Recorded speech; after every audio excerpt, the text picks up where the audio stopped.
Hello student, welcome to the sixth lecture on the valence bond theory. So today we will see how the inner and outer orbital complexes were formed, how the electronic distribution, how the uh, whether the complex is diamagnetic or paramagnetic on the basis of inner and outer orbital complexes. So so the Pauling theory faces the problem when the number of orbital needed to accommodate the bonding electrons is too low. So this can result from the occupancy of the orbitals by either paired or unpaired electrons from the metal ion. So this is the problem the Pauling faces. Okay. So for example, in the complex ion, when ion form a complex with fluorine and nickel form a complex with the NH3 or ammonia. So we have a magnetic moment corresponding to 5 and 2 unpaired electrons respectively. So these examples hybridization we have already seen in last lecture. So in last lecture we have seen that this complex shows sp3 d2 hybridization. So in this 5 and 2 unpaired electrons were observed. Okay. So in either of these cases, it is not possible to have D2sp3 hybridization of the central metal ion.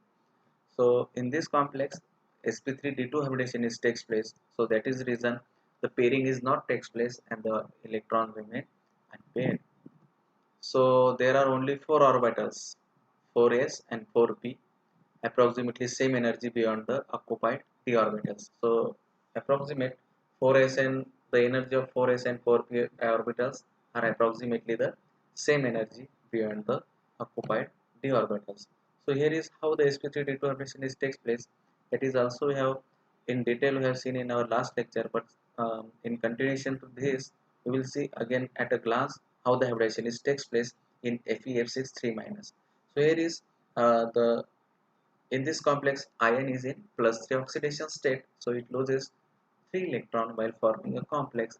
So the 3D, this 5 unpaired electron are there, 5 electron, okay, 5 unpaired electron is there, and this is the vacant empty orbital 4s, 4p, and 4d.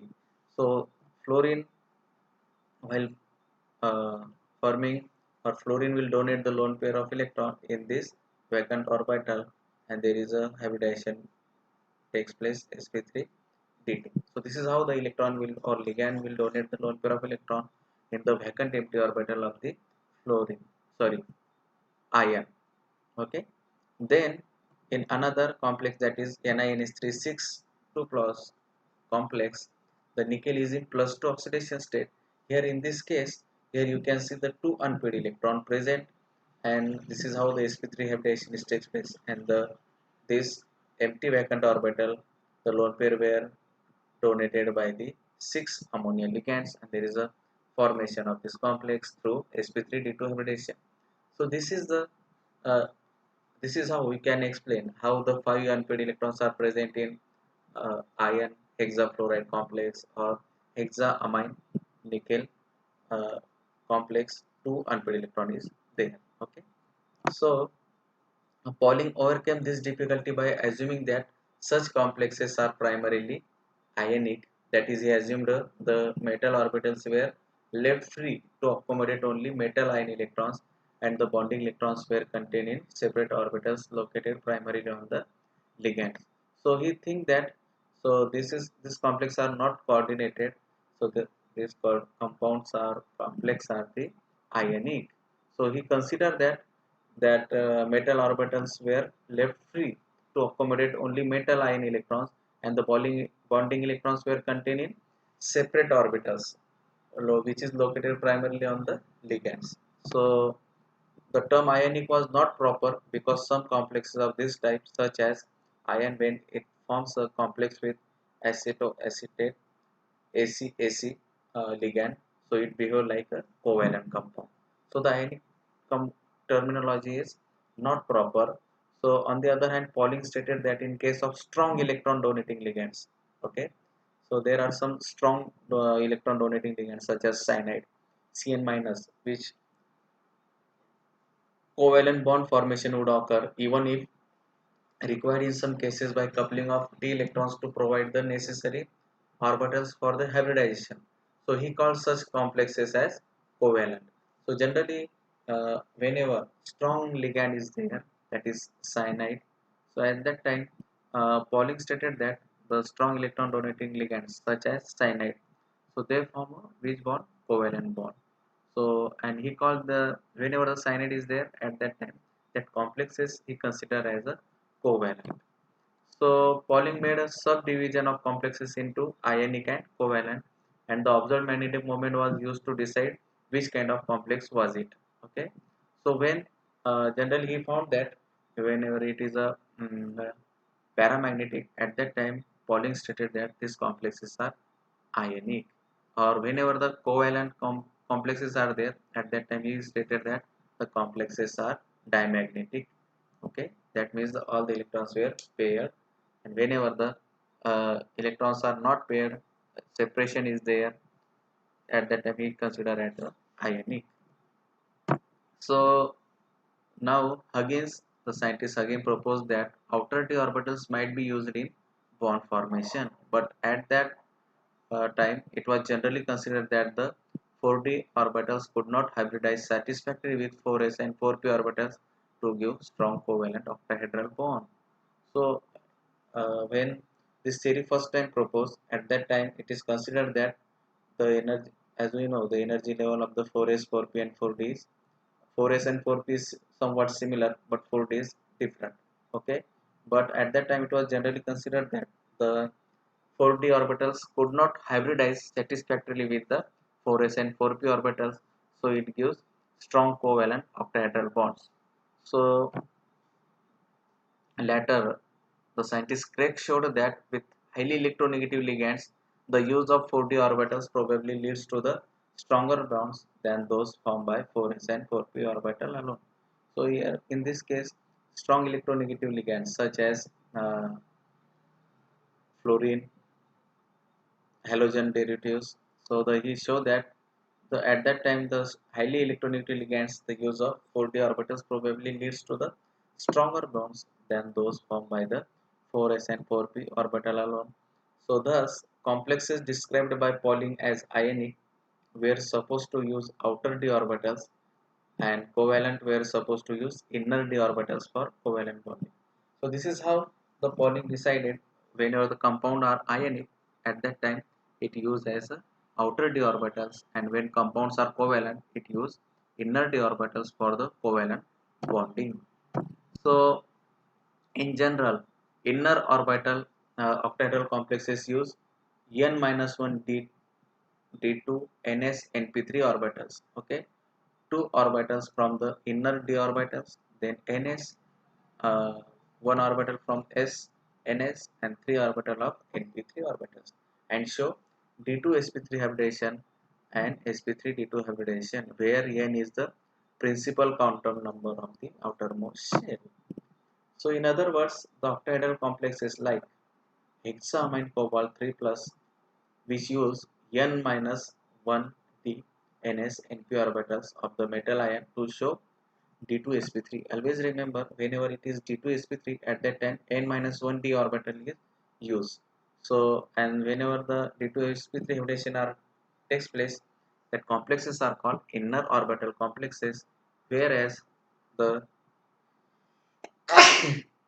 sorry whereas the octahedral complexes like hexaamine nickel 2 plus, which use ns np and nd orbitals, that is same shell of the metal ion, to show sp3d2 hybridization, and are called outer orbital complexes. So outer orbital complexes are, according to the Pauling, are ionic, and inner orbital complexes are generally covalent according to the Pauling. So inner orbital complexes, here in our inner orbital complex you can see mostly cyanide and carbonyl is there. Okay, and when chromium is with amine or ethylene diamine or oxalate, at that time also forms inner orbital complexes. These are the outer orbital complexes mostly formed with the either fluorine or aquo, here again copper with NH3, or aquo is C2O4, that is oxalato and fluorine. Okay, so this is how the inner and outer orbital complexes examples are there.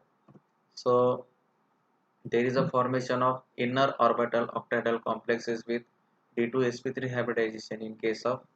So how the D2sp3 hybridization takes place while uh, in the case of D4, D5, D6, D7 and D8 ion of first transition series according to the VBT. We will explain here. So the according to the VBT first transition series elements are scandium, titanium, vanadium, chromium, manganese, iron, cobalt, nickel, copper and zinc. Okay, these 10 elements are there which are of the first transition series. So we will see how the D4, D5, D6 uh, hybridization is takes place. So whenever it is D4, that means 4 electrons are present in the d orbital at the ground state. When at excited state, the uh, pairing is takes place. One of the or suborbital gets paired and 2 electrons remain unpaired, and left 2 vacant d orbitals, 1 s orbital and 3 again p orbital. And so this is how the d2sp3 hybridization is takes place. While d2sp3 hybridization, see here how many unpaired electrons are there. Okay, 2 unpaired electrons are there. So whenever the d4 system is there, at that time we always found the 2 unpaired electrons and the complex is inner orbital or covalent according to the Pauling theory. Whenever the d5 is there, at that time what happen? See, this 5 electron is there at ground state, and when complex is formed, at that time pairing takes place. Okay, pairing takes place, and still one electron is unpaired. So D2sp3 hybridization is takes place, no doubt, but number of unpaired electron is 1. Okay, when D4 system is there, at that time number of unpaired electron is 2. So now what happened when it is D6? So when it is D6, at that time what happened? All the electrons get paired. See here, already one pairing is there. So this 4 unpaired electron get paired itself, and there is a vacant 2d orbitals, 1 s orbital and 3 p orbital, and hence it undergoes D2sp3 hybridization, inner orbital complexes formation, and number of unpaired electron is 0. Then again, whenever it is a D7 system, at that time what happen? In D7, 7 electron are there, and this electron get paired. Okay, see here, this electron get paired, and what happen? One of the electron from the D get excited to the 5s, 5s. Okay, to the empty 5s, and so the D2sp3 hybridization is takes place in D7, no doubt. But how many unpaired of electron? Again, one unpaired electron. Okay, and hybridization is D2sp3. Now what happen when it is system is D8 and the unpaired electron present is here 0? The reason is that whatever the singly occupied 2 unpaired electron present in 3d orbital gets excited at excited state while forming a complex, and there is a pairing takes place in the 5s suborbital. So the number of unpaired electron is 0 in D8 system. Okay, now there is a formation of outer orbital octahedral complexes with sp3 d2 hybridization in case of d4, d5, d6 and d8 ion for first transition series according to the valence bond theory.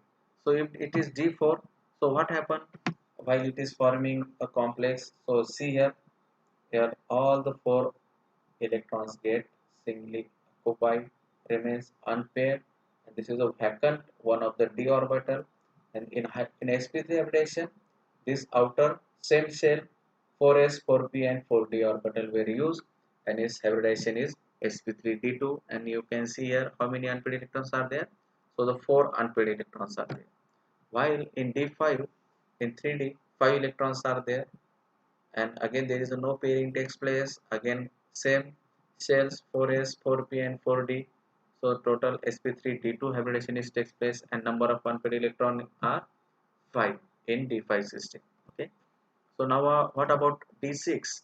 So see here in again D6, already 2 electrons are paired and 4 electrons are unpaired in 3d orbital. While forming a complex via sp3d2 hybridization, the number of unpaired electrons remain 4, and this same shell of 4s, 4p and 4d undergoes hybridization, that is sp3d2 hybridization.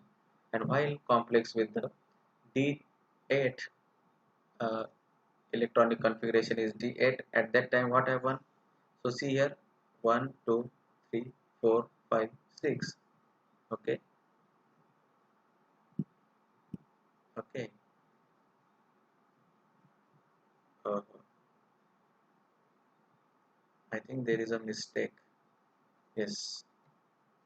Okay, so now see here what happened whenever it is a d8, at that time 1 2 3 4 5. Okay, 1 2 3 4 5 6 7 and 8. Okay, then again this 4s, 3d, 4p. Okay, and this 4d, this is remain vacant. And when hybridization is takes place, at that time what happen? This remain as it is.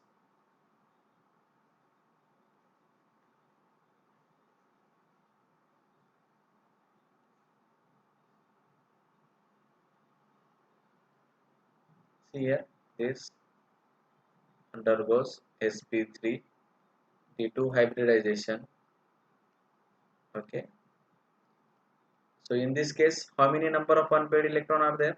Number of unpaired electrons are 2. Number of unpaired electrons are 2. Here you can see how many number of unpaired electrons are there. Number of unpaired electrons are 2.